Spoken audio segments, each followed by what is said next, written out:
तारीख पे तारीख, वर्षानुवर्षाची प्रतीक्षा आणि शेवटी पदरी पडणारी निराशा. आपल्या न्याय व्यवस्थेचं हे चित्र तामिळनाडूच्या एका न्यायालयानं बदलून टाकलंय. एका निष्पाप मुलीवर अत्याचार करून तिची हत्या करणाऱ्या नराधमाला अवघ्या 77 दिवसात दुहेरी फाशी सुनावण्यात आली आहे. बघा कायद्याचा हा सर्वात मोठा आणि वेगवान प्रहार. नमस्कार, मी प्राची शिरकर. आपण पाहत आहात प्रहार न्यूज लाईव्ह. तामिळनाडूच्या थुथुकुडी जिल्ह्यातून न्यायाची एक अशी सुवर्णकथा समोर आली आहे ज्यानं देशात एक नवा आदर्श निर्माण केलाय. मार्च महिन्यात विलाठीकुलम येथील 12वीत शिकणारी 17 वर्षाची मुलगी अचानक बेपत्ता झाली. काही दिवसांनंतर घराशेजारच्याच निर्जन झाडीत तिचा छिन्न विछिन्न अवस्थेतला मृतदेह सापडला. तिच्यावर पाशवी अत्याचार करून तिची निर्गुण हत्या करण्यात आली होती. घटनास्थळी कोणताही सीसीटीव्ही नव्हता, कोणताही साक्षीदार नव्हता.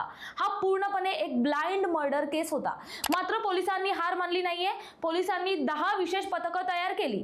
तब्बल 2574 फोन नंबरचा डेटा खंगाळला आणि 98 सीसीटीव्ही फुटेज तपासले. अखेर एका पवनचक्कीवर बसवलेल्या कॅमेऱ्यात एका संशयास्पद दुचाकी दिसली, जिची नंबर प्लेट बदललेली होती. ही दुचाकी चोरीची निघाली आणि तिथून मुख्य आरोपी धर्म मुनीस्वरन यांच्यापर्यंत पोहोचण्याचा मार्ग मोकळा झाला. आरोपी पकडला गेला आणि खटला वेगाने चालवला गेला. विशेष पॉक्सो कोर्टानं ऐतिहासिक कामगिरी करत गुन्हा घडल्यापासून अवघ्या 77 दिवसांच्या आत अंतिम निकाल सुनावला. न्यायालयाने मुख्य आरोपी धर्म मुनीस्वरन याला त्याच्या क्रूर कृत्यासाठी दुहेरी फाशीची कडक शिक्षा सुनावली. या घटनेनंतर संपूर्ण राज्यात महिला सुरक्षेचा मुद्दा चांगलाच तापलाय. मुख्यमंत्री विजय जोसेफ यांनी तातडीने उच्चस्तरीय बैठक घेऊन महिला आणि मुलांवरील गुन्ह्यांचा तपास जलद गतीनं करण्याचे आदेश दिले होते. न्यायालयाच्या या ऐतिहासिक निर्णयामुळे अखेर पीडितेला खऱ्या अर्थानं आणि वेळेत न्याय मिळाला असं म्हणावं लागेल. जेव्हा पोलीस आणि न्याय व्यवस्था एकत्र येऊन इतक्या वेगानं काम करतात, तेव्हा गुन्हेगारांचे धाबे दणाणतात.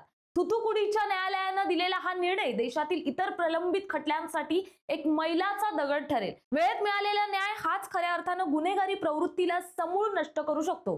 हे या निकालानं दाखवून दिलंय. ना पुरावा ना साक्षीदार, तरीही 77 दिवसात दुहेरी फाशी देऊन नराधमाचा माज जिरवला. 77 दिवसात झालेला हा न्याय फक्त एका कुटुंबाला मिळालेला दिलासा नाहीये, तर देशातील प्रत्येक नराधमासाठी हा एक कडक इशारा आहे. तुम्हाला काय वाटतं यावर आम्हाला कमेंट्स करून नक्की कळवा आणि हा व्हिडिओ जास्तीत जास्त शेअर करा. धन्यवाद.